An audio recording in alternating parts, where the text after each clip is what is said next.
The harbor of Ashenveil woke before the sun did.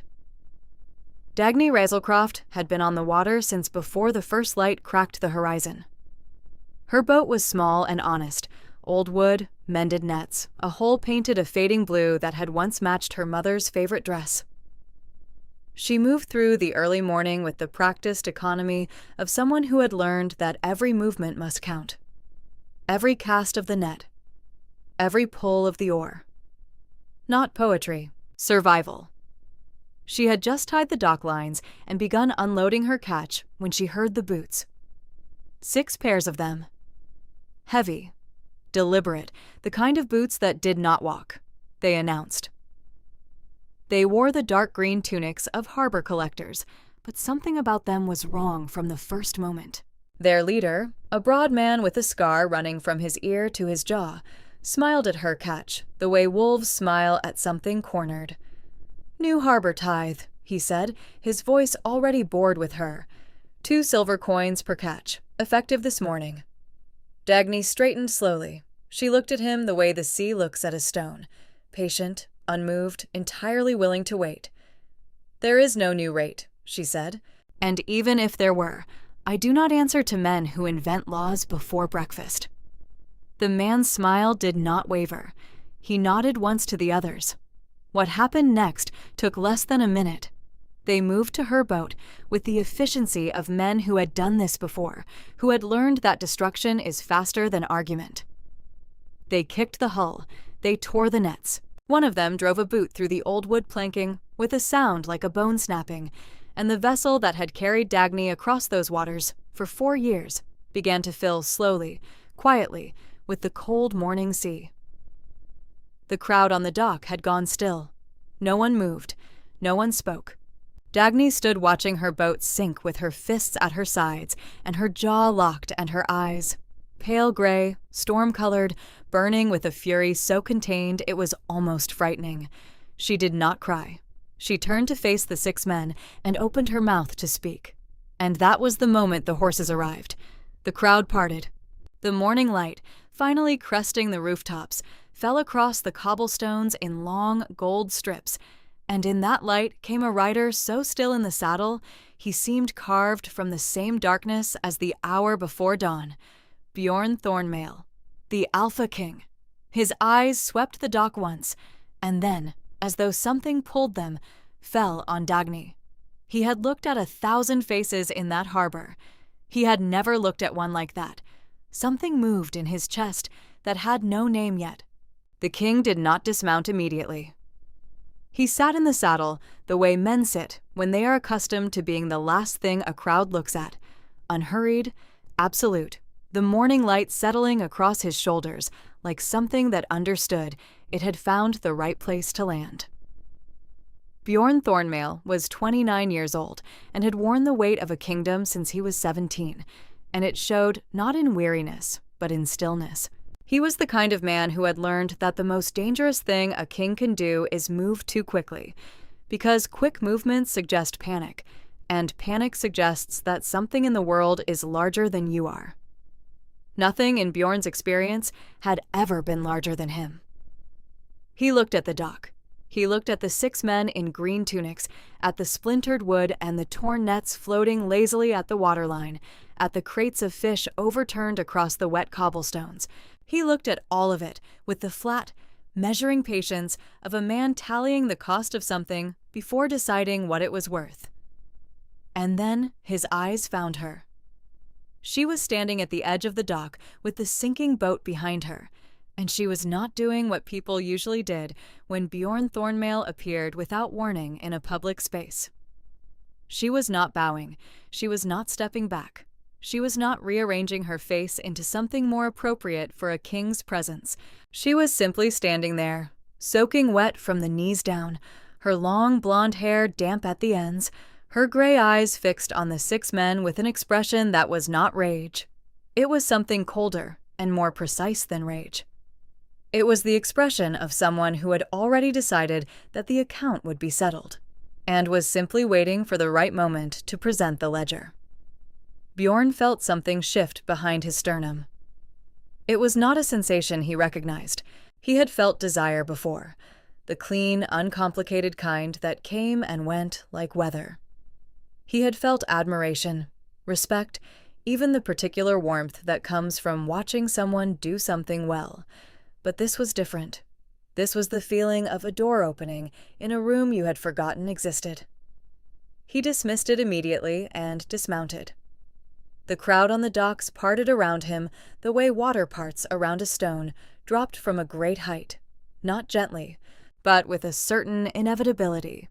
He walked toward the 6 men, and they turned, and their easy cruelty evaporated on contact with his gaze like morning frost meeting direct sunlight.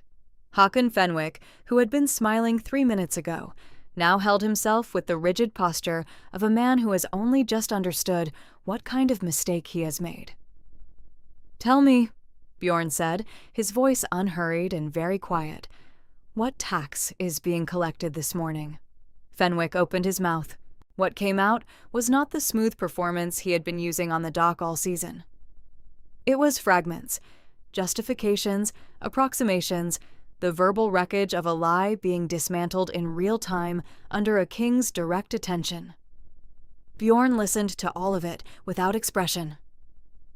When Fenwick finished, the silence that followed was the kind that has weight. "Take them to the garrison," Bjorn said to the 2 guards who had followed him from the horses. "All 6. I will hear the full accounting this afternoon." He did not raise his voice. He did not need to. The 6 men were escorted off the dock with the quiet efficiency of a kingdom that had been running a very long time and knew exactly how these things were done. The crowd watched them go and then exhaled collectively, the way crowds do when they realize the dangerous part is finished. Bjorn turned. The woman had not moved. He crossed the dock toward her and stopped at a distance that was respectful, close enough to speak without raising his voice, far enough that she could not feel crowded. It was the kind of distance that a man who has learned to read people chooses carefully, because some people, when crowded, close like a fist. He looked at the boat. What remained of it was mostly below the waterline now. The faded blue hull tilted at a mournful angle, the mended nets draped across the edge of the dock like something mourning itself. "The kingdom will replace the vessel," he said, "and the catch, and any income lost while a new boat is prepared. You have my word on it." She looked at him for a long moment. Those gray eyes, storm-colored, he thought, involuntarily, moved across his face with an attention that was neither intimidated nor impressed. It was assessing, as though she was deciding something about him that had nothing to do with his crown. "I did not ask for the kingdom's word," she said. "I asked those men to honor the existing law. That is all I have ever asked of anyone in this harbor." Her voice was quiet. He had noticed that on the dock, the way she spoke without elevation, without the performance of courage, as though the words themselves were simply true and therefore required no decoration. It was, he realized, one of the most unusual things he had encountered in years of being spoken at by people who desperately wanted something from him. She did not want anything from him. "What is your name?" he asked. A beat, as though she was weighing whether the question deserved an answer. "Dagny Razelcroft." "How long have you been fishing these waters, Dagny Razelcroft?" "Since I was 11, she said. "My father taught me. His father taught him. We have fished this harbor for 3 generations, under the same license, the same tithe, the same law. Until this morning." Something moved behind his eyes, not pity. He sensed immediately that pity would be received the same way the coins had been, with the same quiet and devastating refusal. It was something more like recognition. The recognition of someone who understood what it meant to have something taken from you that had no replacement in the world. "Come to the castle," he said. It was not a request, but the way he said it was not quite a command either. It occupied a strange space between the two, which was new for him. Bjorn Thornmail did not typically occupy strange spaces. He issued directions, and they were followed, and that was the clean, uncomplicated architecture of his days. She looked at him again with that measuring gray attention. For what purpose? To make a formal account of what occurred, and because he paused, which was also unusual for him, I would prefer to continue this conversation somewhere that does not smell of fish. The corner of her mouth moved. It was not quite a smile. It was the involuntary twitch of someone who did not want to find something amusing but had been caught off guard by it. It was brief, a single second, and then it was gone, and she was composed again, and he found himself thinking about that half-second longer than was appropriate. I need to see to what is left of my catch first, she said. If the fish sit in the sun, they are worthless.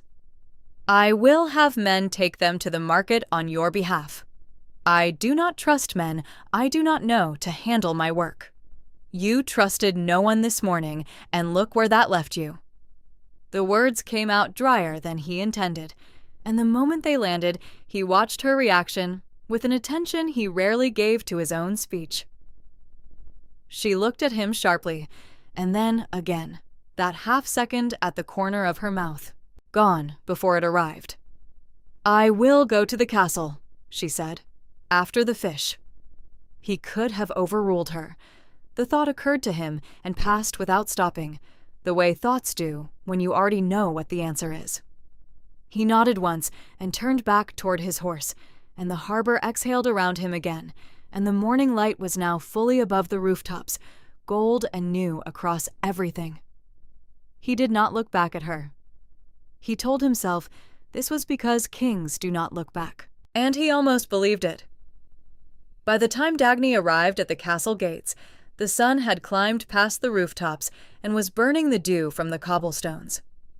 She had seen to the fish and arranged what could be salvaged of her nets, and spoken briefly to old Ansel Birchwood at the neighboring dock, who had watched the whole thing with the sorrowful expression of a man who had seen this harbor change in ways he did not like and could not stop. She had told him she was fine. She had used the word the way people use it, when what they mean is something more complicated but less convenient. She had never been inside the castle. This was not unusual for a fisherman's daughter from the edge of Ashenveil. The castle was a thing you knew the way you know mountains, by sight, by outline, by the way it dominated the skyline on clear days and disappeared into cloud on gray ones. You did not simply walk through its gates, but the guard at the entrance had clearly been expecting her, because he stood aside without question and gestured her toward a stone corridor that smelled of cold and old wood and something faintly like candle smoke.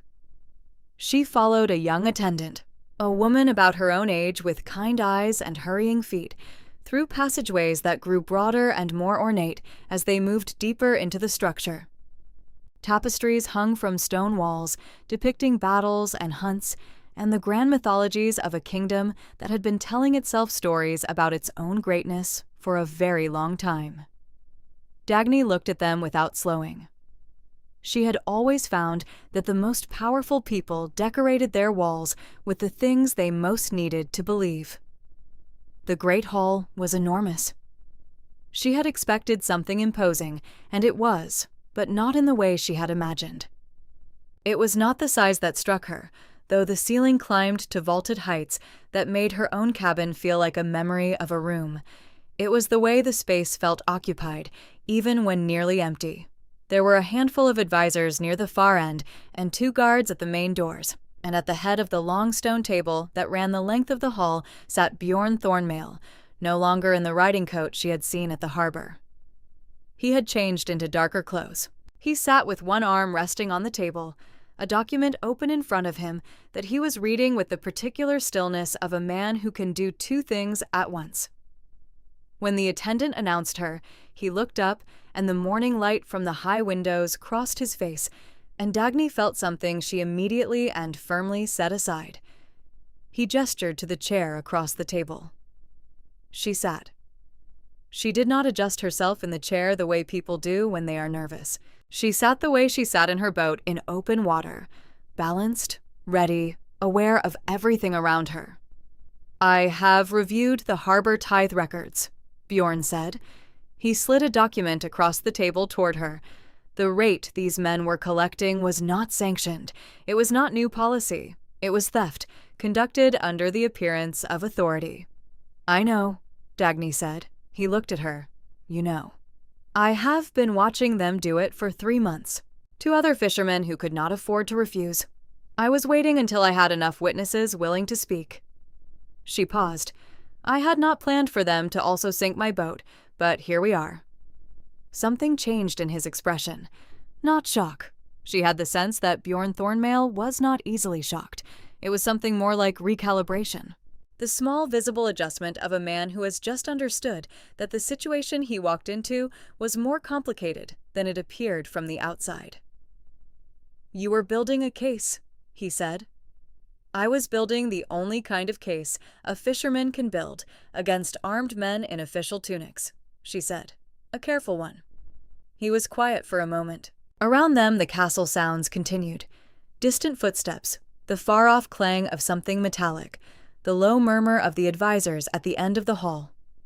But between them there was a different quality of silence, the kind that happens when 2 people are paying more attention to each other than either has admitted yet. "The men will be tried," he said finally. "What they took from others in that harbor will be returned, with interest. And your boat? I told you, I do not need— A boat is not a gift," he said, with a patience that had an edge to it. "It is restitution. There is a difference." She looked at him. He looked at her. The morning light was doing something to the gold in her damp hair that he noticed and then specifically decided not to think about.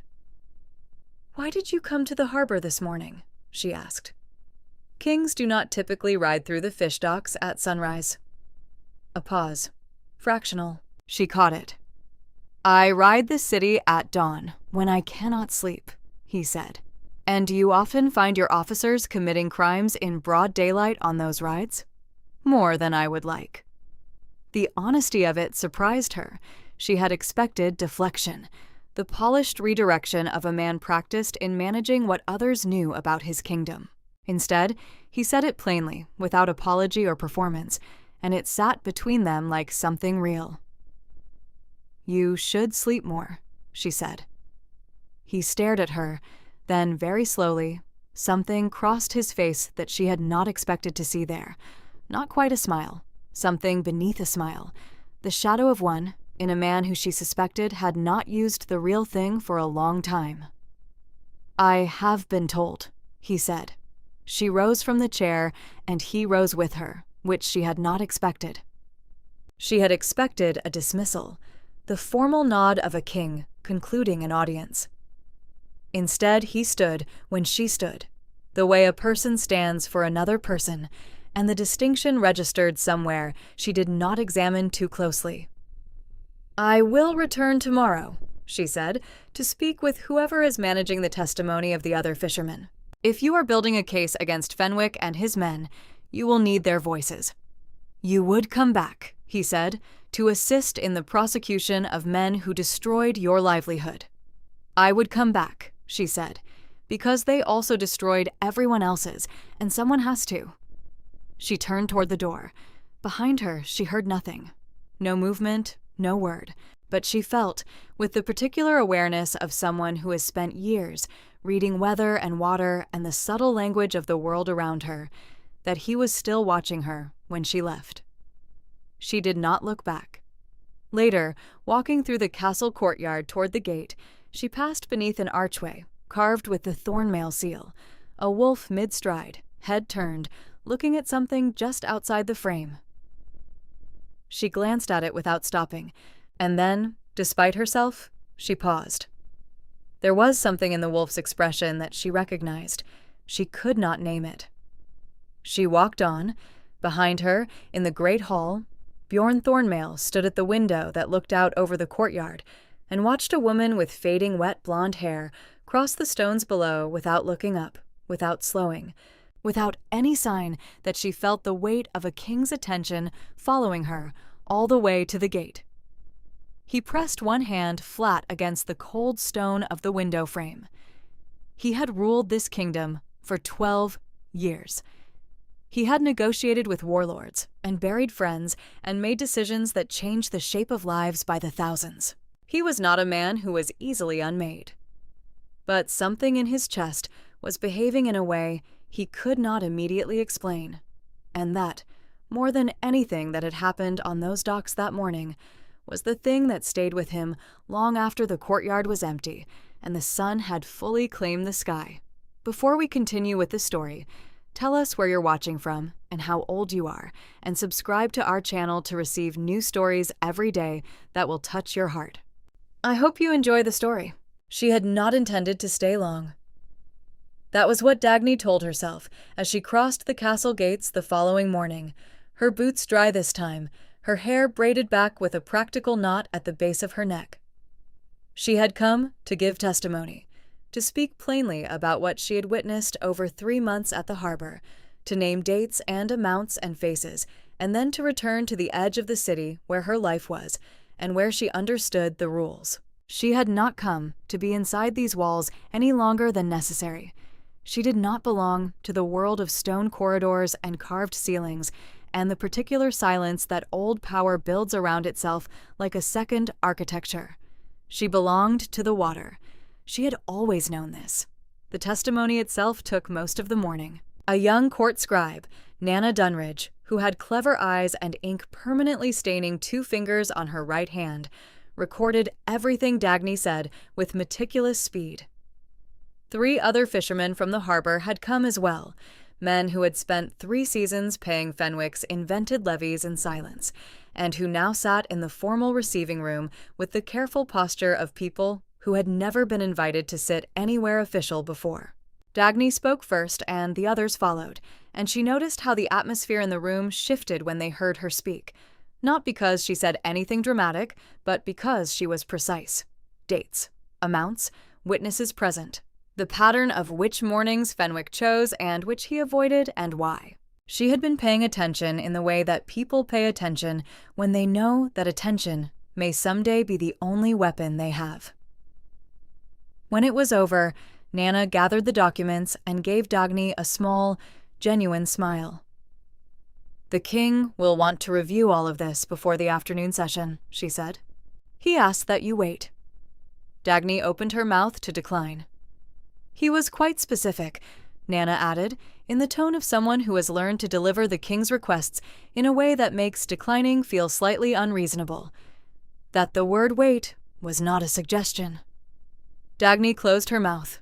She was shown to a small room off the main corridor, not a waiting chamber exactly, more like a room that had several purposes and had not yet decided which one it preferred. There was a window that looked out over the inner courtyard, and she stood at it and watched the castle move around itself below.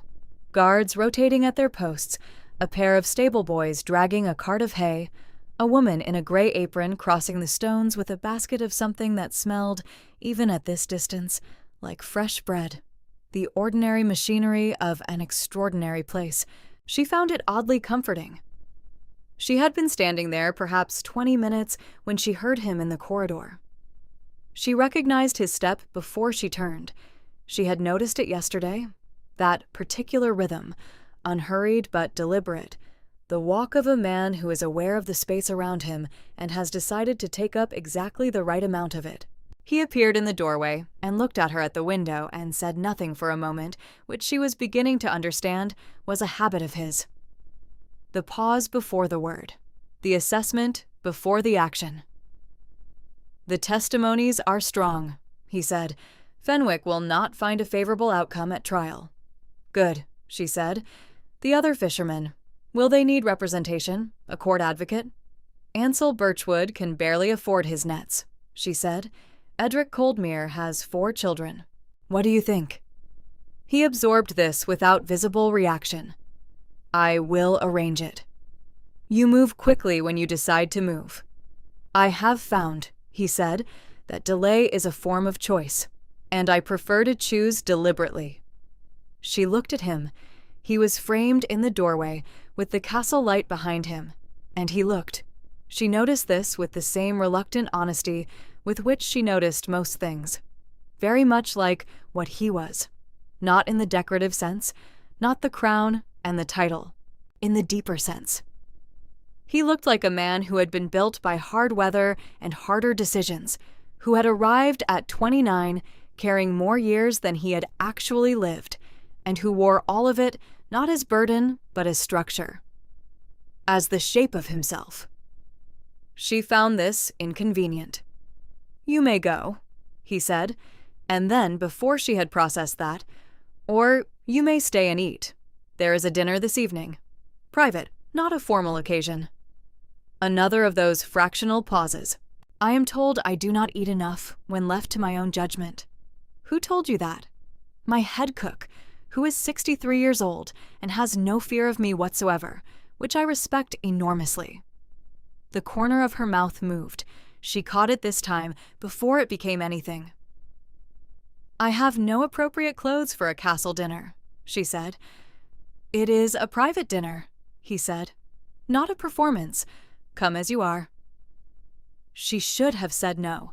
She knew this clearly and without ambiguity. She was a fisherman's daughter from the edge of the city, and he was the Alpha King of Thornmail, and there was a geometry to the world that made certain things appropriate and certain things something else entirely. She understood geometry. She had navigated by it her whole life. She stayed. The private dining room was smaller than she expected. Not small. Nothing in this castle was small, but it had a scale that felt habitable rather than theatrical. A long table had been set for two at one end, which she noticed immediately and decided not to comment on. There were candles, because the room faced north and the evening light was thin, and a fire in the stone hearth that had been burning long enough to have made the air warm without effort. Someone had clearly been preparing this room for some time. She filed this away and said nothing about it. The food arrived in courses that she did not know the names of, but found, quietly and without intending to, extraordinary. She had eaten simply her entire life, fish and root vegetables and bread when she had flour, and sometimes nothing much at all when the catch was poor and the winter was long. This was something else, but she ate without performance, without the exaggerated appreciation that she imagined some people brought to the king's table, and at some point she became aware that he was watching her eat with an expression she could not immediately classify. "What?" she said. "Nothing," he said. "You eat the way you do everything else." "And how is that?" "As though the thing in front of you deserves your full attention," he said, "and nothing else in the room exists while you are giving it." She put down her fork and looked at him directly. "That is a strange thing to notice." "I notice a great many strange things," he said. "It is an occupational requirement. Being a king requires noticing how people eat." "Being a king," he said, "requires understanding what people reveal when they think no one is watching. You reveal quite a lot, Dagny Razelcroft, for someone who appears to reveal nothing." The firelight moved across the table between them. Outside the narrow, north-facing window, the sky had gone to the deep, pale violet of a Nordic evening, and somewhere in the castle something was being hammered at, rhythmically.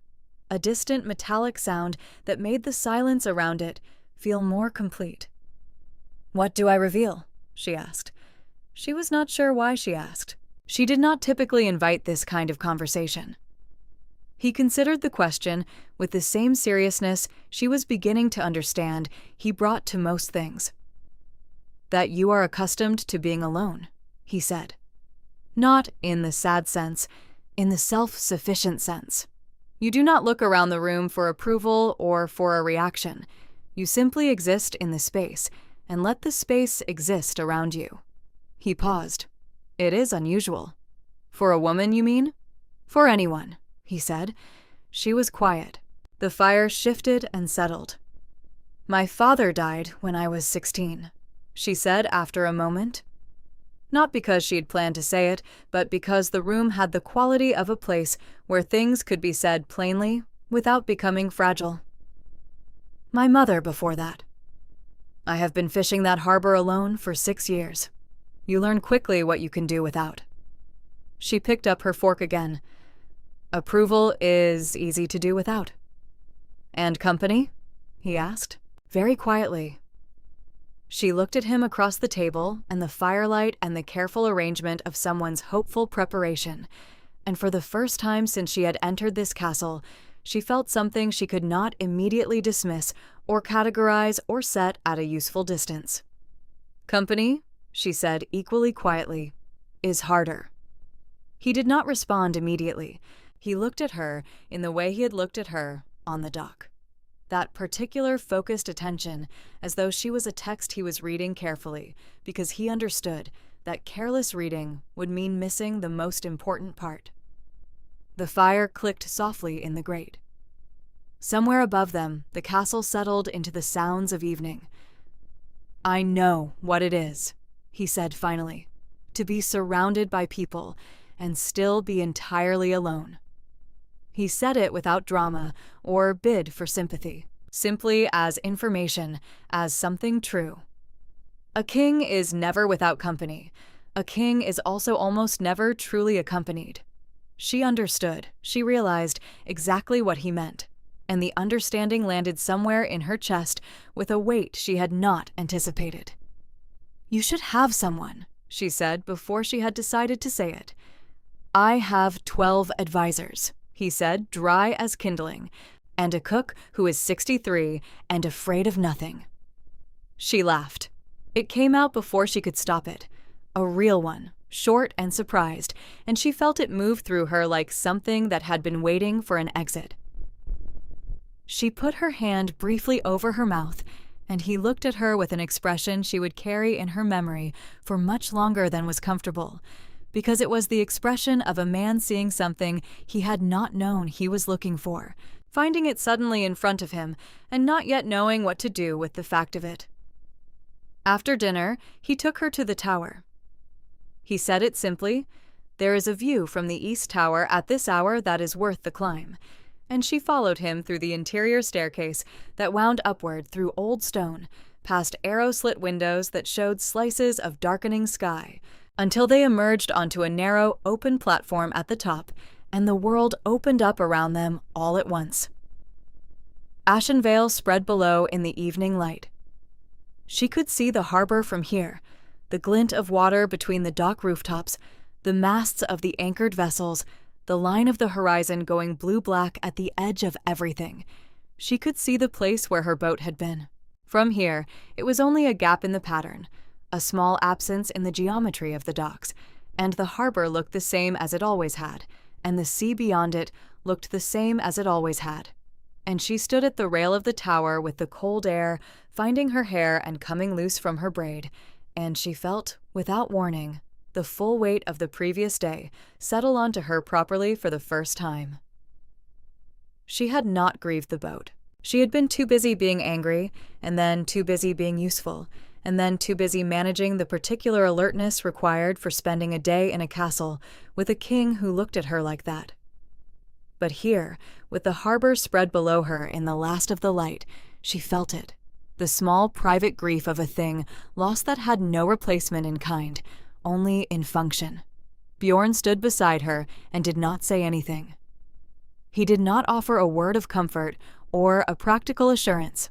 He simply stood there, at a distance that was close enough for her to feel the warmth of him against the cold air, and was present with her in the way that very few people know how to be present, without filling the space, without making the moment about themselves, without rushing the grief toward its resolution. After a while, she breathed out slowly, and the tension in her shoulders changed. The boat was my father's before it was mine, she said. I know, he said, quietly. She turned to look at him. The last light was doing something to the angles of his face that she chose not to examine too carefully. How? Nana spoke to the harbor registry this afternoon, he said. The vessel was licensed to Dagny Razelcroft in the year of the winter flood, 30 years ago. He fished these waters for 15 years before the license passed to you. She looked back at the harbor. He taught me every current, she said, every hidden rock, Every place the fish run deep in January, and every place they surface in the late summer light. He said the sea has a memory, and if you pay attention long enough, it will tell you everything it has ever known. She felt, rather than saw, Bjorn turned to look at her profile. He sounds, the king said very carefully, like a man worth knowing. He was, she said, and the past tense of it was so familiar by now that it no longer cut. It simply sat, the way old things sit, taking up the space that was theirs and no one else's. The last light died slowly over the harbor. Below, the city was lighting its lamps one by one, and the harbor torches were coming on along the docks, and the water was going dark and silver and deep as the sky above it shifted from violet to the first true black of a Nordic night. It was beautiful in the way of things that do not care whether you find them beautiful or not, which was, Dagny had always thought, the most honest kind of beauty. "I should go," she said. He did not argue, but when they descended the tower and he walked her to the castle gate. In the now full dark, he stopped at the threshold and looked at her with an expression she had not seen on him before. Not the measuring look, not the one from the dinner table. Something underneath both of those. Something that a man like Bjorn Thornmail would perhaps not allow himself in full light or in a room with witnesses. "Come back tomorrow," he said. It was not quite a command this time either. She looked at him for a long moment. The gate torches threw uneven light across the space between them. "I have nets to mend," she said. "I know," he said.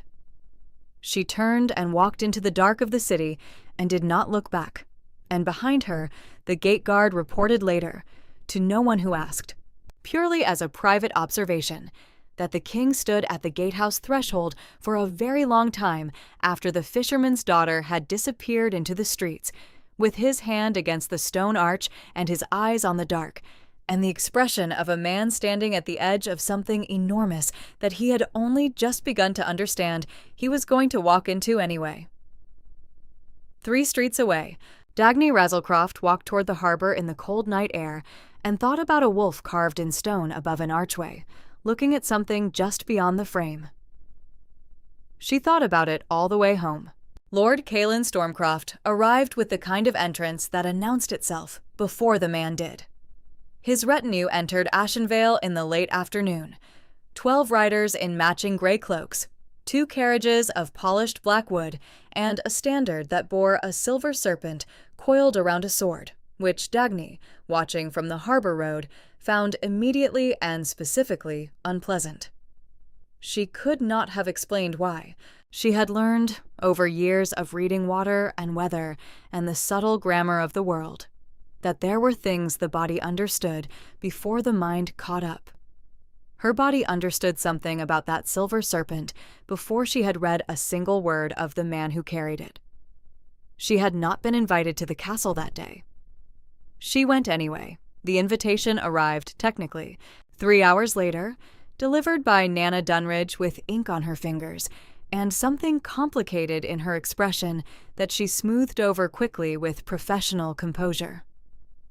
"The king requests your presence at the formal banquet this evening," she said, as a witness representative for the ongoing harbor proceedings, 7th bell. Dagny looked at the young scribe for a moment. "As a witness representative," she repeated. "Those were the words used," Nana said, with the carefully neutral tone of someone who has her own opinions and has chosen the precise moment not to share them. Dagny looked down at her clothes, her practical ones, the ones that smelled faintly of salt and rope, and then back up. "I have nothing suitable to wear to a formal banquet." Nana's composure developed the smallest crack of something that might, in better lighting, have been a smile.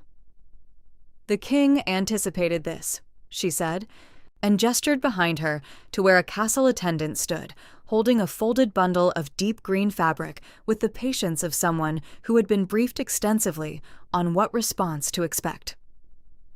Dagny stared at the dress. "He chose it himself," Nana said, and then added with great professionalism, "I am told." The great hall had been transformed. Long tables ran its length, set with candles and ceramic and the particular excess of a formal diplomatic dinner. Enough food to suggest abundance, enough formality to suggest power, enough warmth to suggest that the power was benevolent and not to be questioned. Lord Caelan Stormcroft sat at the king's right hand, which was the position of honor, and Dagny, who had been placed 4 seats down on the same side, used the geometry of the seating to study him without appearing to. He was perhaps 50, with the kind of face that had once been handsome and had since become merely commanding. His hair was steel gray, and his shoulders were broad, and he smiled at everything Bjorn said, with the smile of a man who has prepared his expressions in advance and cycles through them on schedule. His daughter, Elva Stormcroft, sat across the table, 20 years old, dark-haired, beautiful in the way of things that have been carefully arranged to be beautiful, and she watched the Alpha King with eyes that were attentive in a way that Dagny recognized as calculation, wearing the costume of admiration. Dagny picked up her wine and watched and said very little. Bjorn, she noticed, was doing the same. He was performing the dinner, the laughter at the right moments, the serious attention at the political ones, the easy authority of a king at his own table, with the fluency of 12 years of practice, and he was doing it well enough that Caelan Stormcroft was visibly satisfied. But Dagny had, over the past 2 days, developed a particular familiarity with the small vocabulary of Bjorn Thornmail's real attention, and she could see, with the clarity of someone watching from slightly outside the performance, that his real attention was somewhere else entirely. It found her once, across the table and the candles and the diplomatic noise, just once, brief as a held breath, and then he looked back at Caelan Stormcroft and said something that made the Lord laugh, and the moment was gone as cleanly as though it had never occurred. Dagny took a longer sip of her wine.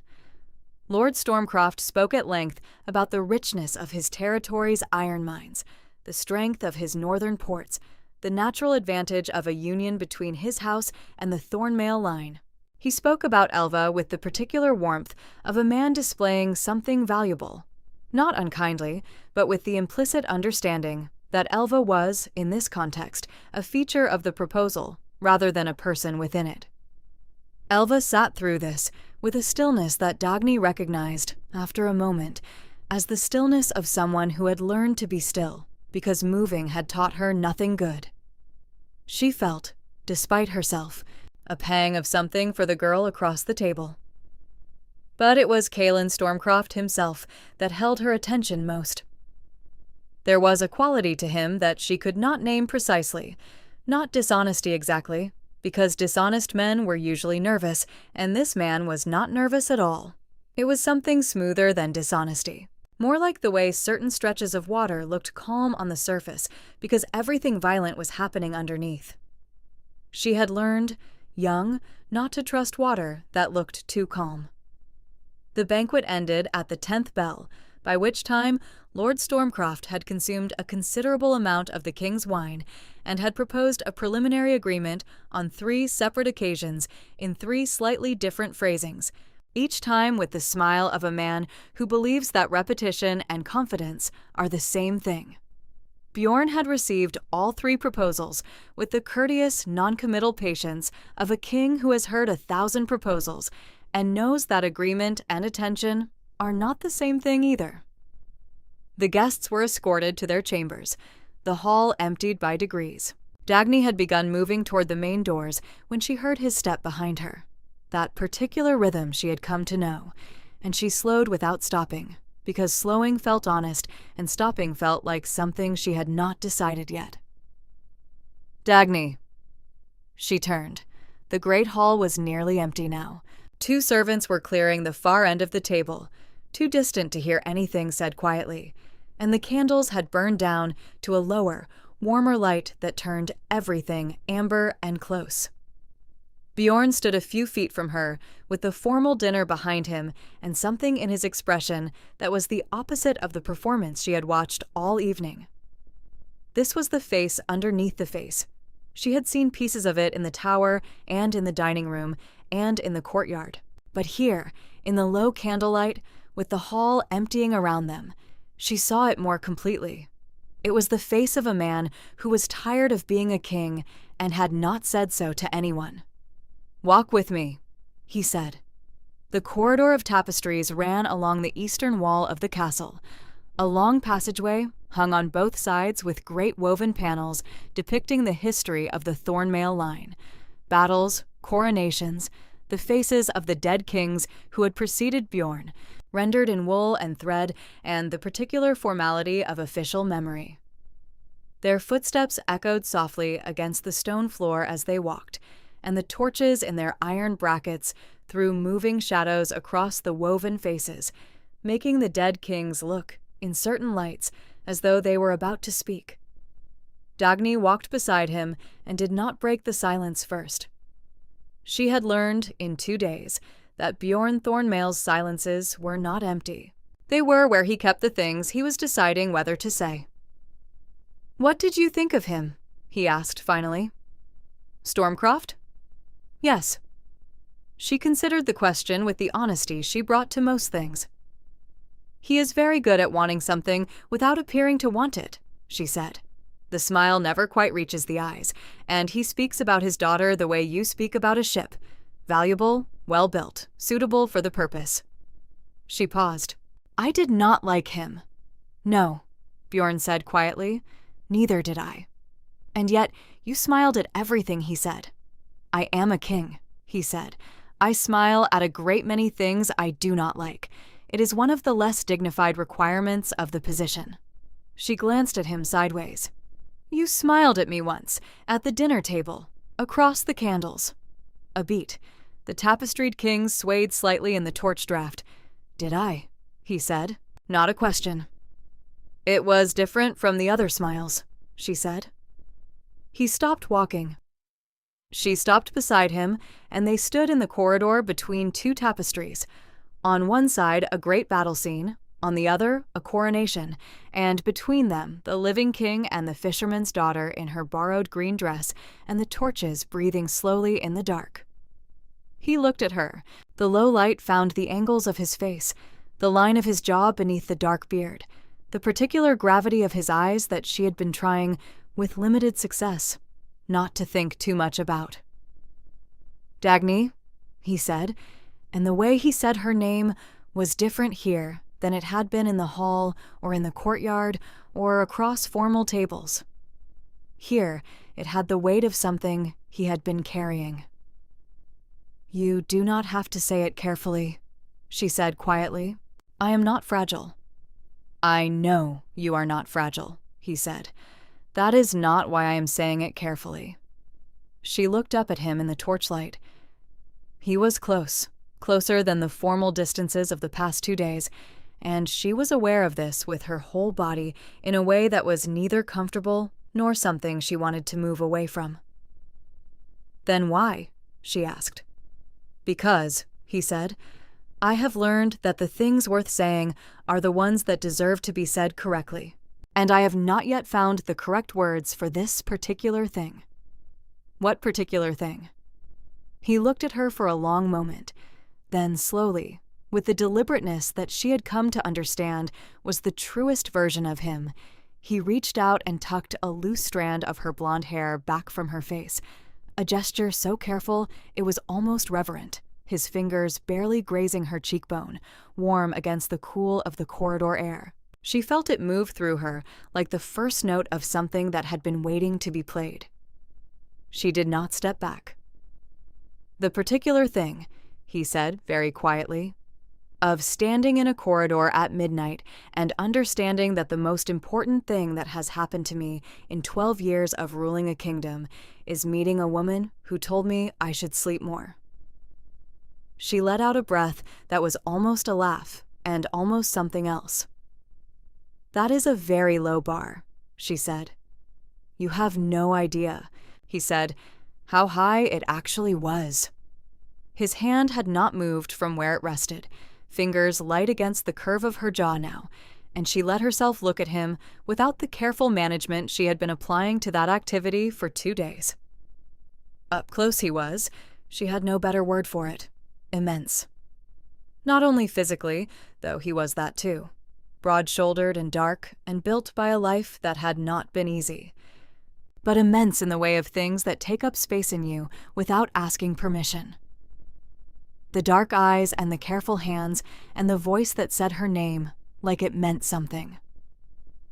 She reached up and covered his hand with hers, holding it there against her face. Something shifted in him. She felt it more than saw it. A quality of tension releasing in his shoulders, in the set of his jaw, as though he had been holding something tightly for a very long time and had only now been given permission to put it down. "I do not know what this is," she said honestly. "Neither do I," he said. "That is, I think, the point of it."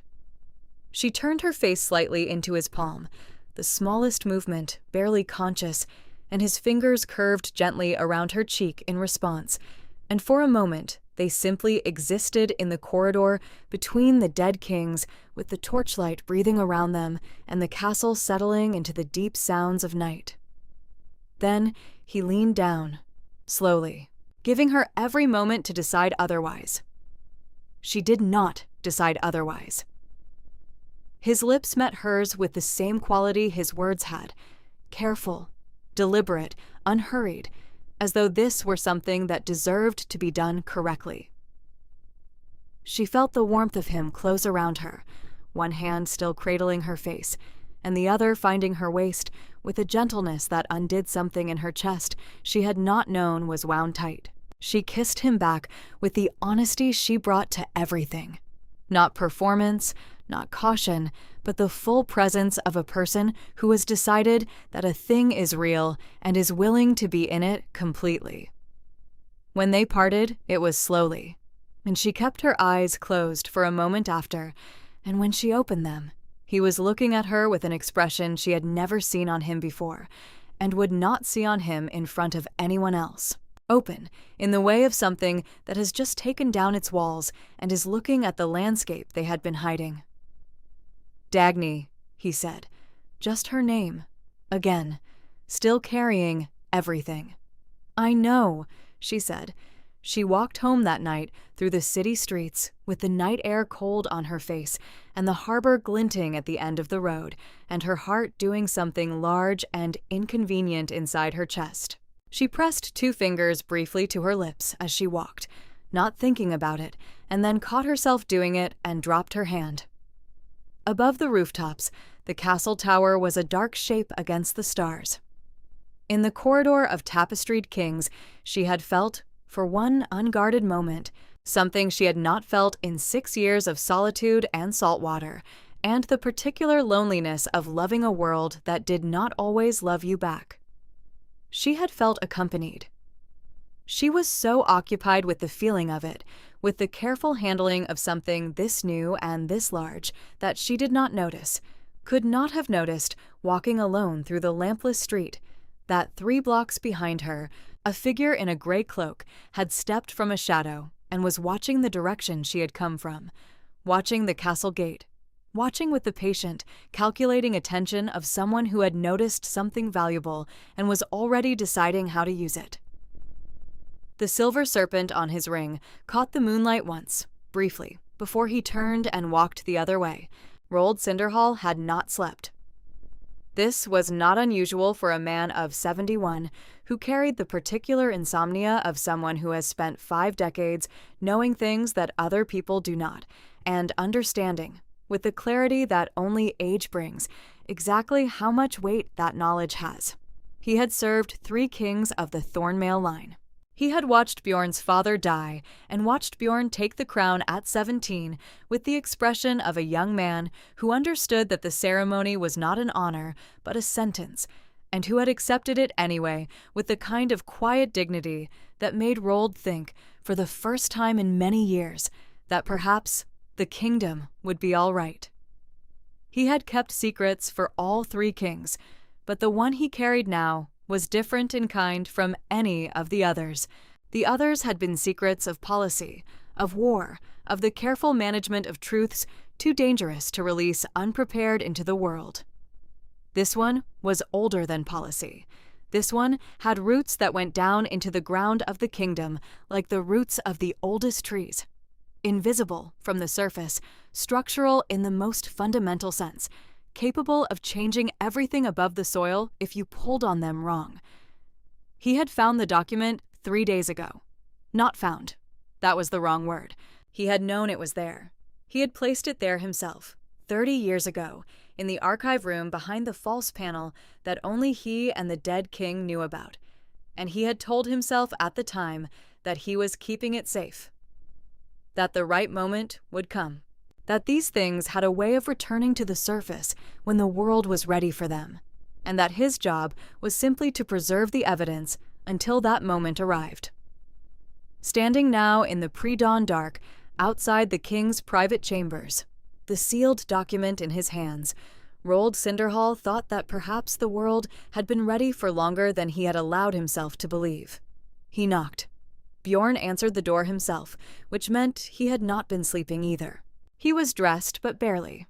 Dark shirt unlaced at the collar, hair loose. The look of a man who had been sitting in a chair, doing the particular work of thinking through something that does not resolve cleanly. He looked at Roald, and then at the document in Roald's hands, and something in his expression shifted into the careful attention he reserved for things that were about to require all of him. He stepped back from the door. Roald entered and sat without being invited. One of the privileges of 71 years and 5 decades of service, and placed the document on the table between them. It was sealed with wax that had gone brittle with age, stamped with the crest of the old archive. Bjorn sat across from him and looked at it without touching it, in the way that people look at things they already half understand and are choosing their last moment of not knowing. "Tell me," Bjorn said. Roald told him. He told him about a village called Razelholm, 2 days north of Ashenveil along the coast, which had existed 30 years ago and did not exist now. He told him about the Omega lineage that had lived in that village for generations. A Linhogam Lunar, the old text called them, women of the hidden bloodline whose existence had been recorded in the kingdom's oldest archives as a matter of sacred significance. The prophetic text of the Thornmail line, written before Bjorn's grandfather's grandfather had been born, spoke of a Luna Escondida, a hidden moon, who would come to the Alpha King not through arrangement or ceremony, but through the simplest and most ungovernable of accidents. Who would carry the mark of the lunar bloodline on her skin, invisible until seen by the right eyes at the right moment? Who would be the completion of something the Alpha King carried, unfinished? Bjorn listened to all of this without interruption. Then Roald told him about Kaelin Stormcroft. 30 years ago, Stormcroft had not been a lord. He had been an ambitious man of middling birth, with significant resources and no legitimate path to power, who had discovered that the village of Razelholm sat on a stretch of coastal land that contained something far more valuable than fish, a deep-water passage, navigable year-round, that would give whoever controlled it a stranglehold on northern maritime trade. He had gone to the old king with a proposal. The old king had refused, and so Stormcroft had done what men of that particular nature do when they cannot obtain something through legitimate means. He had removed the obstacle. The village of Razelholm had burned on a winter night. The official record, which Stormcroft had ensured was written by people he owned, listed it as an accident, a fire that spread from a fisherman's hearth in a high wind. Tragic. Unremarkable in the way of tragedies that happen to people no one is watching. But 2 people had survived. A woman of the lunar bloodline who had been away from the village that night, visiting a cousin in Ashenveil, and the infant daughter she had been carrying. Roald opened the sealed document. Inside were 3 things. A record of the woman's name, Lyra Razelcroft, born of the lunar line, survivor of the Razelholm fire. A record of the infant's birth, dated to the year of the fire. And a small piece of linen, folded carefully, on which someone had pressed a wax impression of an infant's wrist, bearing, tiny and precise and unmistakable, the mark of the lunar bloodline.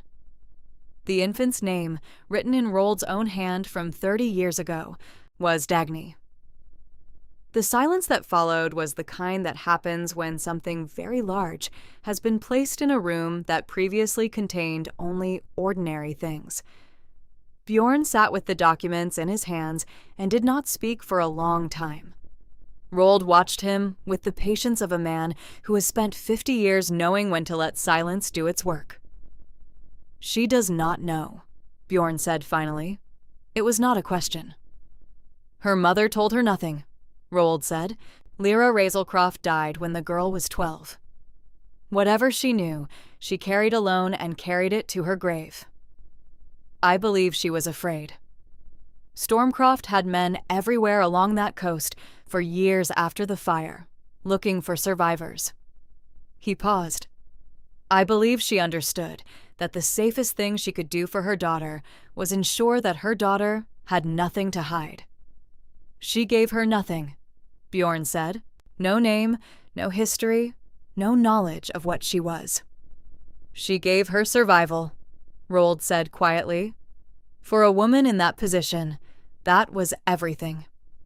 Bjorn set the documents down on the table and pressed both hands flat against the wood, and Rold watched the king sit with this for a moment, the full weight of it, the scale of what it meant, not as policy or prophecy or political calculation, but as the story of a woman who had grown up alone on the harbor with mended nets and a fading blue boat and no idea that someone had taken everything from her before she was old enough to know she had it. Something moved through Bjorn's face that Rold had not seen there before. Not anger, though the anger was there, deep and structural, the kind that does not perform itself. Something below the anger, something that had the shape of a man understanding, for the first time, the full dimension of what he felt for someone. "Stormcroft knows," Bjorn said. "Almost certainly," Rold said. "His appearance here, now, with a matrimonial proposal, it is not coincidence. He has been watching the harbor. He has been watching her for some time, I think. He knows who she is. He came here to determine whether you know as well. And now?" Rold's voice was careful. "He has spent an evening at your table, watching you look at her across the candles." Bjorn was very still. "He will move quickly," Rold said. "Then so will I," Bjorn said. He found her at the harbor. She was mending nets in the early morning light, sitting on an overturned crate at the edge of the dock where her boat had been, her fingers moving through the mesh with the practiced automaticity of something learned so young it lived in the hands rather than the mind. The harbor around her was waking slowly, the smell of salt and smoke, the distant calls of the morning vendors, the gulls doing their relentless commentary overhead. She looked up when she heard him approach, and the expression she made, not quite surprise, something warmer than surprise, was one he filed carefully away without letting it show on his face what it did to him. "You came to the harbor again," she said. "People will talk." "People," he said, sitting down beside her on a second crate that he was fairly certain was not designed to hold a king, "have been talking about me since I was 17. I have made my peace with it." She looked at the crate he had chosen with a skepticism that was almost fond. "That will hold you for approximately 4 minutes." "I only need 3, he said. She returned to the nets. He watched her hands for a moment, those careful, capable hands that had mended this mesh 100 times, that had pulled fish from cold water before the sun was up, that had covered his hand against her cheek in a corridor 2 nights ago, and undone something in him that he had not known was capable of being undone. He had been trying, since Rold left his chambers, to find the right words. He had composed and discarded a dozen approaches. He was, in most matters, a direct man. He valued clarity, dispensed with unnecessary performance, said the thing. But this was different. This was not a matter of state or strategy. This was a woman who had spent her entire life without a history, and he was about to give her one, and some of it was going to hurt. Dagny, he said. Something in his tone made her look up. She set the net aside. You have that face, she said. What face? The one where you have decided to say something carefully, she said. The one I told you not to use. He looked at her for a moment. The morning light was doing the same thing to her hair that it always did, that he had stopped trying not to notice. The gray eyes were steady on his face, with that particular attention that missed nothing. There are things about your past, he said, that you do not know, that no one told you, and I need to tell you some of them now, because someone is in this city who knows them too, and who does not wish you well. She was very still. Not the stillness of fear, the stillness of someone gathering themselves. Tell me, she said. His own words returned to him. He told her about Razelholm and the lunar bloodline and Dagny Razelcroft and the fire. He told her what Stormcroft had done, and why, and the 30 years of careful concealment that had followed. He placed the documents on the crate between them and watched her look at them, at her mother's name written in faded ink, at the tiny wax impression of an infant's wrist, with an expression that passed through several things in quick succession, each one visible for only a moment before the next arrived. When he finished, the harbor moved around them in its ordinary morning way, indifferent to the extraordinary weight of what had just been said. Somewhere a cartwheel cracked against a cobblestone. The gulls circled. A vendor called out prices for something no one was buying yet. Dagny looked at the document with her mother's name on it for a very long time. She knew, she said finally. Her voice was quiet, entirely steady. All those years, she knew, and she said nothing. She was protecting you. I know. A pause. I know that, She stopped, started again.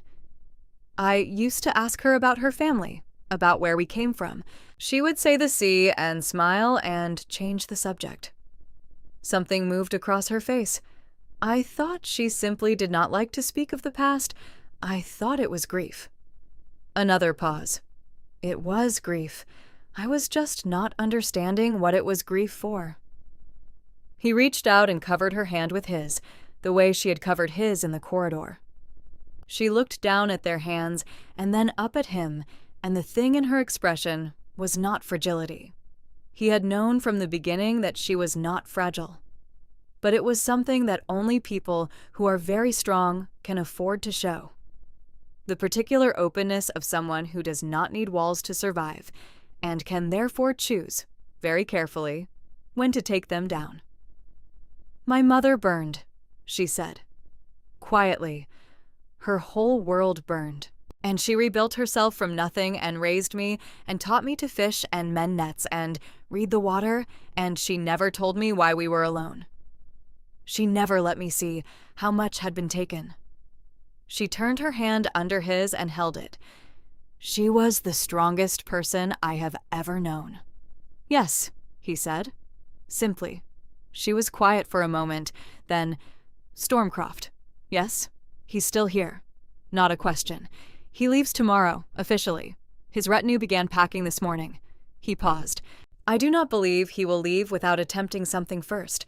He came here for a reason, when he understands the reason has failed. He will do what men like that do when they cannot win cleanly, she said. Yes. She looked at the harbor, at the water moving between the dock pilings, dark and cold and endlessly patient. Then she looked back at him. The mark, she said, the one from the old text, the Luna Escondida. Yes, I have a mark, she said slowly, on my neck. Here. She reached up and touched the base of her neck, just below the hairline, where the skin disappeared beneath the fall of her blonde hair. I thought it was a birthmark. My mother used to touch it sometimes, when she brushed my hair. I thought it was simply a habit, something she did without thinking. Bjorn looked at the place she was touching and felt something move through him that was not quite any word he had available for it. It was the feeling of a thing completing itself, of a story arriving at the sentence it had been building toward for a very long time. "It was not a habit," he said. "No," she said. "I imagine not." She turned on the crate to face him more fully, her knee almost touching his, and she looked at him in the direct way she had, the way that did not deflect or perform or manage the moment into something more comfortable. She looked at him the way the sea looks, entirely present, entirely itself, not asking permission to be what it was. "What does it mean?" she asked. "For you? What does it actually mean that I carry this mark?" He held her gaze. "It means," he said carefully, "that according to the oldest records of my bloodline, you are the person the kingdom has been waiting for me to find, not through arrangement or politics or the decisions of lords in rooms." He paused. "Through something older than all of that." "And what do you think?" she asked. "Not what the records say. What do you think?" He looked at her for a long moment in the morning light, with the harbor moving around them and the gulls overhead and the cold air between them that neither of them was feeling the way they would have felt it 3 days ago. "I think," he said, "that I knew something the moment I saw you on that dock, before I knew your name, before I knew any of this." He said it plainly, without decoration. "I think the records are simply the kingdom's way of catching up to what was already true." She looked at him. Something moved through her expression that was not quite a smile and not quite tears. Something that occupied the space between the two, where the most important things tend to live. "You are," she said after a moment, "a very unexpected man." "You are," he said, "a very unexpected woman." The corner of her mouth found the movement that was not quite a smile, the one he had been cataloging since the harbor, and this time it went further than it usually did. A full, unguarded, briefly radiant thing that he thought he would carry with him for the rest of his life, and consider himself fortunate for it. Then her eyes moved past his shoulder, toward the far end of the dock, and the smile died. He turned. At the entrance to the harbor road, half obscured by the morning shadow of a warehouse wall, a man in a gray cloak stood watching them. He was too far away to read his face, but the cloak was Stormcroft's gray, and the stillness of him was the stillness of someone who had confirmed what they came to confirm. When he saw that Dagny had seen him, he did not hurry. He simply turned and walked away into the shadow of the street, and the morning went on around the place where he had been as though he had never been there at all. Bjorn was already on his feet. "Go to the castle," he said. His voice had changed, not harder but more absolute, the voice of a man for whom the line between the king and the person had, in this moment, temporarily collapsed into one thing. "Now, take the northern gate. Do not go through the market. Ask for Nana and do not leave her sight. Bjorn, please." The word was quiet. It was the word beneath the command. "Please go." She looked at him for one more second, that full, assessing look, and then she nodded once, gathered the nets from the crate, and walked toward the northern gate without rushing, without looking back, with the particular controlled calm of a woman who has learned that panic is a luxury and composure is a tool. He watched her until she turned the corner and was gone. Then he turned toward the city, toward the direction the gray cloak had gone, and his expression was the expression that his enemies knew and his advisors feared, and that Rold Cinderhall, watching from a distance at the harbor road, recognized immediately as the face of a Thornmail king who had decided something irrevocably and was already in motion. He had kept this kingdom safe for 12 years through patience and strategy and the careful architecture of power. He had moved slowly because slowness was wisdom. He had waited because waiting was often the strongest action available. But there are some things, a man learns this when he is least expecting to, for which waiting is no longer an option. He walked into the city, and the morning closed around him, and somewhere in the streets ahead, Lord Caelan Stormcroft was already composing his next move. He would find, when the moment arrived, that Bjorn Thornmail had arrived there first. The morning that Lord Kaelin Stormcroft tried to leave Ashenveil, he found the city gates closed. Not by accident, not by mechanical failure or the ordinary bureaucratic delay of a kingdom processing departures. Closed by order of the king, sealed at every exit by guards who had been positioned before dawn, while the city was still dark and the harbor torches were still the brightest things in the world. Stormcroft's retinue had been preparing their carriages in the castle courtyard when the captain of the king's guard, a broad, quiet man named Balder Eastmere, who had served Bjorn for 9 years and who had the particular temperament of someone who finds drama distasteful and efficiency beautiful, had appeared at the courtyard entrance with 6 men at his back and a sealed order in his hand. The order named Lord Kaelin Stormcroft as the principal accused in the matter of the burning of Razelholm village, 30 years prior. It listed the charges with the precise, unhurried language of a kingdom that has kept its records carefully. It requested, in the formal tone that kingdoms use when what they mean is something far less polite, that Lord Stormcroft remain within the walls of Ashenveil, pending a full hearing before the King's Council. Stormcroft read the order twice. Then he smiled the smile of a man who has prepared for contingencies. "I have allies on that council," he said to Balder Eastmere pleasantly. "Half of them owe me favors." "Yes," Baldur said, with the expression of a man who has also been briefed on this. "The king is aware." The council hearing was not what Stormcroft had expected. He had expected the architecture of political debate, the careful trading of claims and counterclaims, the weight of his allies on the council shifting the balance, the long procedural machinery of a formal trial that could be slowed, complicated, and ultimately steered by a man with enough resources and enough patience. He had won in rooms like this before. He knew how these rooms worked. What he had not expected was Rold Cinderhall, standing at the head of the council table with 30 years of archived evidence spread across it, organized with the meticulous care of a man who had been waiting a very long time for this particular morning. Testimony from survivors of Razelholm, 3 of them, elderly now, brought quietly to Ashenveil over the preceding night by riders who had left before dawn. Records of land acquisition that Stormcroft had filed in the months after the fire, gaining control of the coastal passage at a price that only made sense if the obstacle to that acquisition had been recently removed. And the sealed document from the archive, Dagny Razelcroft's name, her daughter's birth record, the tiny wax impression of an infant's wrist. Stormcroft's allies on the council looked at the evidence and looked at the king and made, one by one, the calculation that men in rooms like this always make when the political weather changes suddenly and completely. By midday, Kaelin Stormcroft stood alone. Bjorn had said almost nothing during the hearing. He had sat at the head of the table with the particular stillness that Dagny had learned to read as his most serious self, and he had let the evidence speak, and he had let the council arrive at their conclusions without the pressure of a king's visible opinion influencing the process. It was only at the end, when the verdict had been recorded and Stormcroft had run out of allies and arguments, that Bjorn spoke. "You burned a village," he said.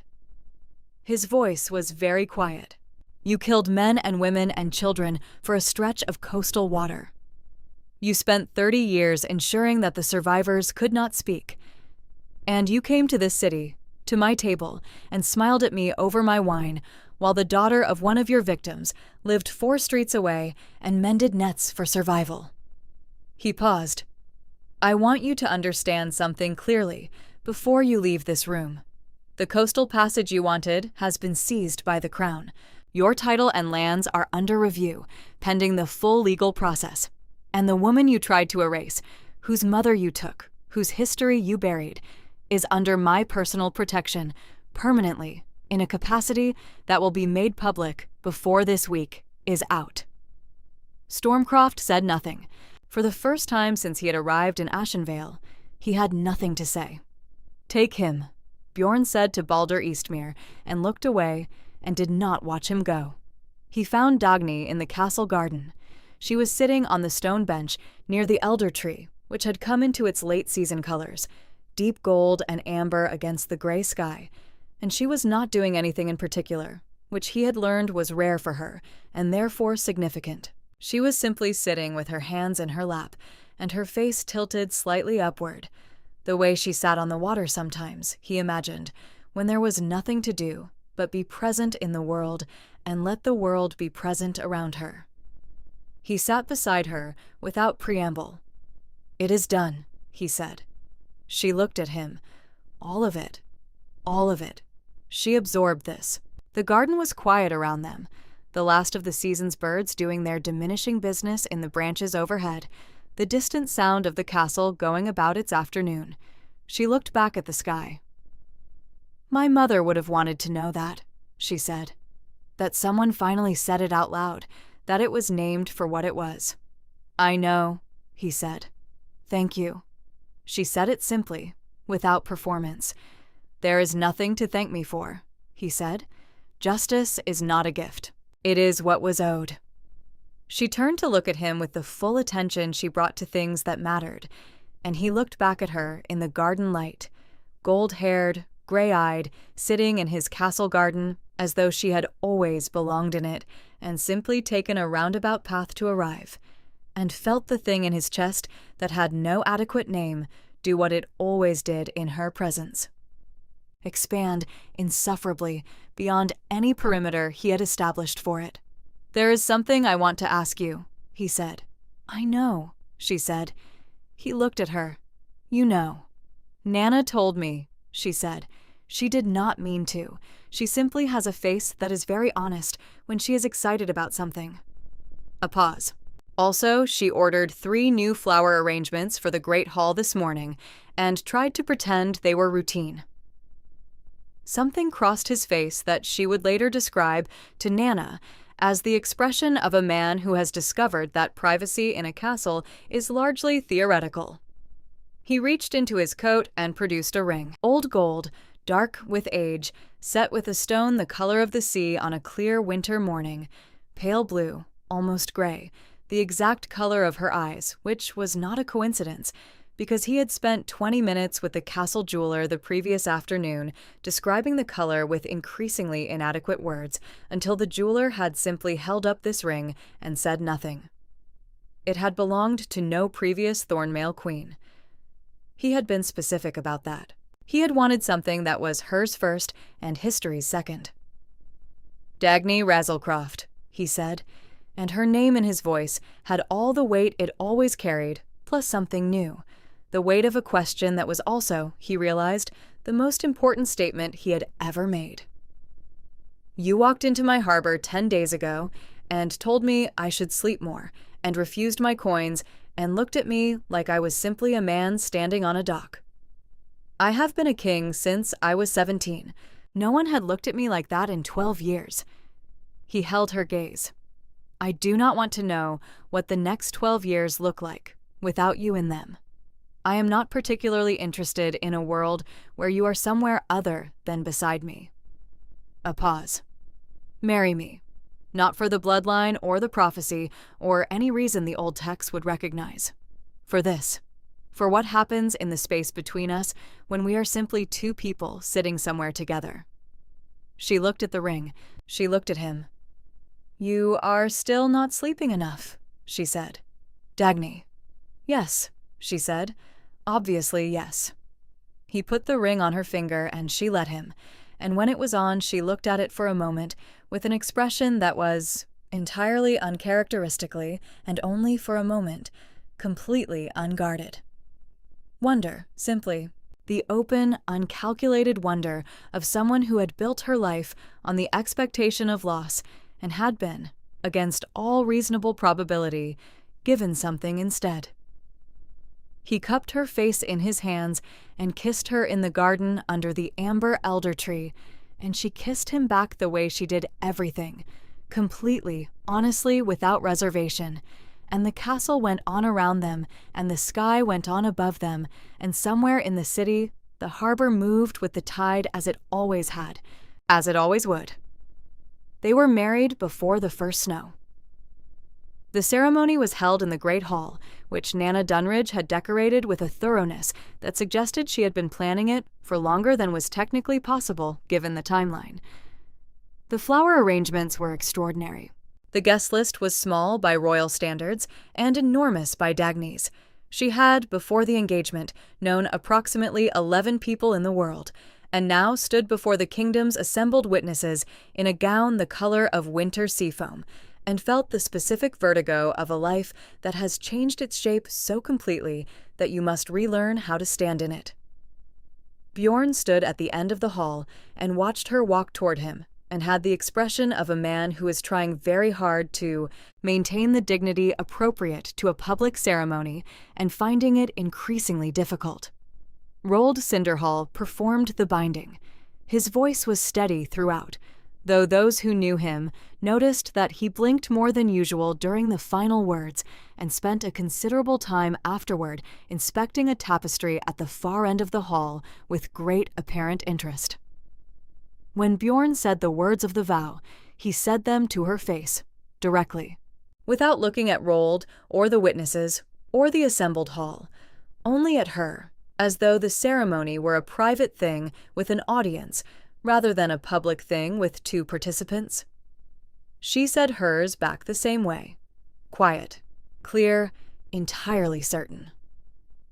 Ansel Birchwood, who had been invited from the harbor and sat in the third row in a coat that was visibly new and slightly too large for him, wept openly and made no effort to conceal it. Winter came fully to Ashenveil and settled over the city like something that intended to stay. Dagny moved through her new life with the same qualities she brought to everything: present, practical, paying attention. She learned the castle, and the castle learned her, which took roughly equal amounts of time. The kitchen staff discovered within a week that she would appear before dawn and make her own tea and sit at the large preparation table going over harbor reports with the same ease she had once sat on an overturned crate. And they stopped being surprised by this and started leaving the good tea out for her. The council discovered that she attended certain meetings, not because she had been invited, but because they concerned harbor policy, which she happened to know more about than any of them, and sat quietly until someone said something incorrect, at which point she corrected it with the precision and complete absence of social anxiety that made Roald Cinderhall smile privately into his documents. Bjorn watched all of this with the expression that Nana Dunridge had begun cataloging in the private record she kept of things the king did not know he was doing.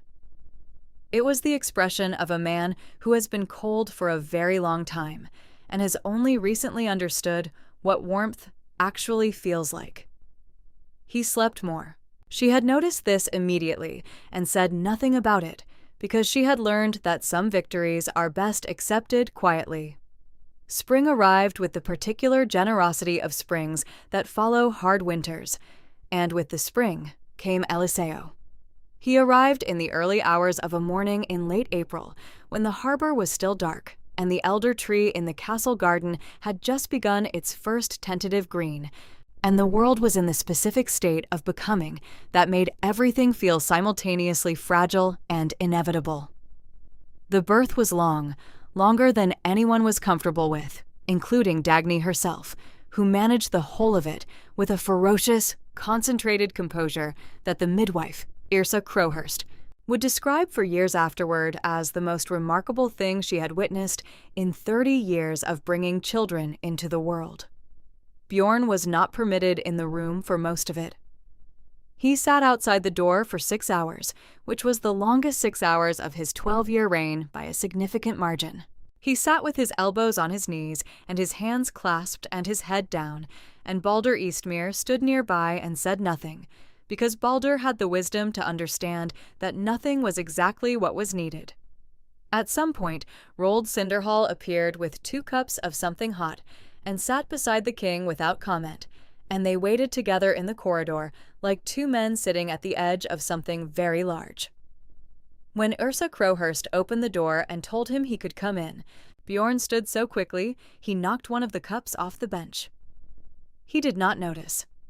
Eliseo Thornmail was born with a full head of golden hair that curled at the ends with a wildness that was entirely his own, and that no one in the Thornmail line could account for and everyone found immediately wonderful. He had his mother's gray eyes and his father's jaw, and the general expression, in those first moments, of someone who has arrived somewhere and is reserving judgment until he has gathered more information. Bjorn held him for the first time with the careful, enormous gentleness of a man who has spent 12 years making large and irreversible decisions and has never in his life held something this important or this small. He stood by the bed with the baby in his arms and looked down at this new person, this specific, particular, impossible person who had not existed yesterday and existed now completely. And something happened to his face that made Ursa Crowhurst quietly leave the room and close the door behind her. Dagny watched him from the bed, exhausted in the specific way of someone who has done something that required everything and has emerged on the other side of it. "He has your hair," Bjorn said. His voice was different, lower than usual, the voice of a man speaking from somewhere very deep. "He has your jaw," she said. "He will be very serious as a child." "He is already serious," Bjorn said. "He is looking at me very critically." "He is 7 minutes old," Dagny said. "He is doing his best." Bjorn looked up from the baby to her face, and the expression between the two of them in that room, tired and overwhelmed and more full than either of them had words for, was the expression that the old poets would have recognized and named and written about if any of them had been there. They were not. It was private. It belonged only to the room and the morning, and the two of them and the new small person who had arrived with gold curling hair and gray eyes and the entirely reasonable expression of someone who intends to take his time understanding where he has ended up. Bjorn did not leave the castle for 7 days. This was noted by his council with varying degrees of concern, which he received via written message and addressed via written response and otherwise declined to engage with, because his priorities in those 7 days were organized around a different center of gravity than they had been previously. He learned the particular pitch of Eliseo's hunger cry versus his discomfort cry versus the cry that meant nothing specific except that he had decided that silence was not to his liking. He learned to hold the baby against his chest in the hours before dawn when Dagny needed to sleep, walking the length of the castle corridors slowly in the dark with his son against his heartbeat, which Ursa Crowhurst had told him was an old remedy and which worked with a reliability that Bjorn, who had governed a kingdom through wars and famines and political crises, found more impressive than most things he had encountered in official capacities. He was seen by various castle staff in these corridors at various hours. None of them mentioned it to anyone. There was an unspoken collective agreement among the people of the castle that certain things were private, and the Alpha King of Thornmail, walking his infant son through the pre-dawn dark with the expression of a man who cannot believe his luck was one of them. Dagny healed as she did everything, with attention and without complaint. By the second week, she was walking in the castle garden, slow at first, and Bjorn walked beside her with Eliseo against his chest in the woven carrying cloth that Nana had produced from somewhere, with the air of someone who had been quietly preparing for this for months.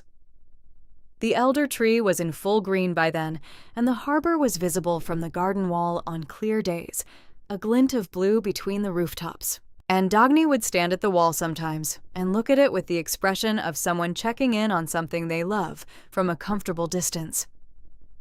"Do you miss it?" Bjorn asked her once. "The water, the fishing." "Every morning," she said. "And every morning I have this instead, so I have made my peace with the exchange." She looked at him sideways when she said it, in the way she had, the dry look, the one that carried warmth in it that she distributed with the selectivity of someone who knows its value. He had been collecting these looks for months and had no intention of stopping. Eliseo, nested against his father's chest, made a sound of small, vigorous opinion about nothing in particular. At 7 months, he was already a person in a way that consistently surprised Bjorn, who had understood intellectually that infants became people, but had not been prepared for the specific speed of it. Eliseo had opinions about things. He had preferences. For the garden over the corridors, for mornings over afternoons, for his father's voice, reading the trade reports aloud in the evenings in a way that suggested he found the cadence soothing, even if the content was not yet relevant to his life. He had the gold curling hair and the gray eyes and the jaw that was already beginning to suggest the man he would be. And he had a laugh that arrived without warning and departed just as suddenly, and that made everyone in the castle, without exception, stop what they were doing when they heard it. He had Dagny's attention, the full, focused, the world is this thing quality of it. When he looked at something, he looked at it completely. And when he looked at a person, he looked at them as though he was reading them carefully, which made his grandfather Roald Cinderhall, who had no blood claim to the title, but had accepted it with the grace of a man who understands that family is sometimes chosen and is not lesser for it, say with considerable satisfaction that the boy was going to be trouble of the very best kind. On a morning in late November, when Eliseo was 7 months old and the first frost had come to the castle garden, Bjorn sat in the window seat of their chambers with his son in his lap and the morning reports unopened on the table beside him, because Eliseo had found Bjorn's thumb and was engaged with it in the focused, total way he engaged with all things, and Bjorn found that the morning reports could wait. Dagny appeared from the dressing room with her hair loose and a cup of tea in each hand, the good tea, from the kitchen, which was left out for her now as a matter of course, and she stopped in the doorway and looked at the two of them in the window light. Her husband, with his dark hair and his broad shoulders and his large, careful hands, holding their 7-month-old son with the same quality of attention he brought to the most serious affairs of the kingdom, because for Bjorn Thornmail there was nothing more serious than this. And the baby, with his gold curls and his gray eyes and his father's jaw, looking up at the man holding him with the expression of someone who has found exactly where he is supposed to be and is in no particular hurry to go anywhere else. She stood in the doorway and felt the full weight of her life settle around her the way the sea settles after a storm. Not flat, not motionless, but calm in the deep way, the way that knows it, has survived something, and is richer for it. She thought about a small blue boat, and mended nets, and a harbor before sunrise. She thought about 6 men in green tunics, and the sound of breaking wood. She thought about a rider appearing in the morning light on a dock, and a pair of dark eyes finding hers across a crowd, and the feeling she had dismissed immediately and then spent 3 days not thinking about, of a door opening in a room she had not known existed.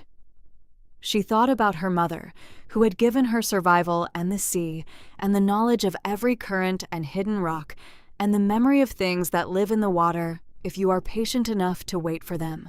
Who had carried a burning history inside a quiet life and shielded her daughter from all of it and loved her in the most complete way available, the way that asks nothing and protects everything. She wished, with a fierceness that surprised her even now, that her mother could see this window. Bjorn looked up from Eliseo and found her in the doorway, and the look between them was the look that had no beginning she could identify anymore. It simply was, the way the harbor simply was, the way the sea simply was, a permanent and ungovernable feature of the world. "You are staring," he said. "I am looking," she said. "There is a difference." "And what are you looking at?" She crossed the room and sat beside him in the window seat and handed him his tea, and he took it with his free hand, and Eliseo immediately transferred his total concentration to the cup, which was new and therefore required investigation. "Everything," she said. Outside the window, the frost had made the garden silver and still, and the harbor was a clean blue line at the edge of the world, and the elder trees stood bare and patient in the way of things that no winter is not an ending but a pause, and in the window seat of a castle, that had not always been home and was now the most home she had ever known. Dagny Razelcroft Thornmail drank her tea and watched her son discover the concept of a cup handle and let the morning be exactly what it was. Which was, by any measure she had ever used, more than enough. We'd love to hear your thoughts on this beautiful love story. Let us know what you thought of this tale, full of emotions and surprises. Tell us your name, where you're watching from, and rate this story from 0 to 10 if it touched your heart.